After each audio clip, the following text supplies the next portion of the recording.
petit tour en enfer pour rencontrer Charon. Dans la mythologie grecque, le démon Charon, c'est le nocher des enfers. Il est le fils de l'Érèbe et de la nuit. Il se présente sous les traits d'un vieillard sinistre et il fait traverser dans sa barque les marais de l'Achéron aux âmes des défunts qui ont reçu une sépulture. En paiement, il prend la pièce de monnaie placée dans la bouche des cadavres. Il lui est bien sûr interdit de faire passer des vivants. Il le fit plusieurs fois, dont la plus célèbre fut celle d'Hercule ou Héraclès.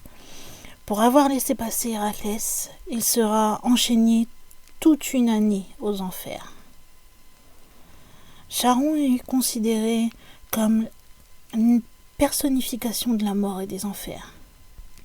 Dans le folklore grec moderne, il survient en tant que Charos ou Charantas, qui veut dire l'ange de la mort. Si l'on en vient à une autre mythologie plus générale, Charon est décrit comme un vieillard à l'aspect revêche, sale et peu conciliant, fort solide, et qui ne se laissait pas fléchir par les prières de ceux qui n'avaient pas de quoi le payer pour passer le fleuve. Il était vêtu d'une cagoule et il choisissait ses passagers parmi la foule qui s'entassait sur la rive et qui voulait passer. Il fallait donc à la fois être choisi et pouvoir payer son voyage.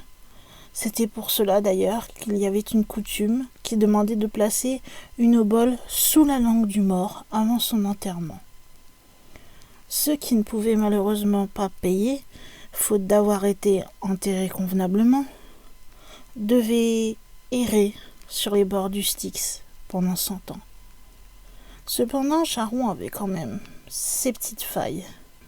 Je vous ai dit plus tôt qu'il n'avait pas le droit de laisser passer des personnes vivantes. Cela a été très rare, mais il l'a fait quand même. Et cela à 4 reprises. Donc comme je vous disais plus tôt, Hercule, ou Héraclès, qui est descendu de lui-même aux enfers, ce qui eut pour conséquence à Charon d'être emprisonné pour l'avoir laissé passer sans avoir obtenu son paiement habituel pour les vivants, c'est-à-dire un rameau d'or obtenu auprès de la Sibylle de Cume.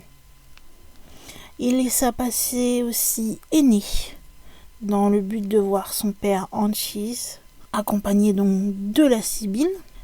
Il convainc lui aussi Charon en lui présentant le fameux rameau d'or donné par Apollon, que l'on peut entendre dans un certain chant de l'Énéide.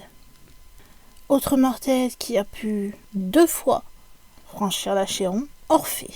Il a réussi à charmer Charon par son chant avec sa lyre et endormir le chien Cerbère. Donc pour pouvoir ramener du monde des morts sa bien-aimée Eurydice. C'est malheureusement au retour qu'il l'a perdue définitivement. Et enfin la dernière à avoir déjoué l'obole de Charon fut la belle Psyché.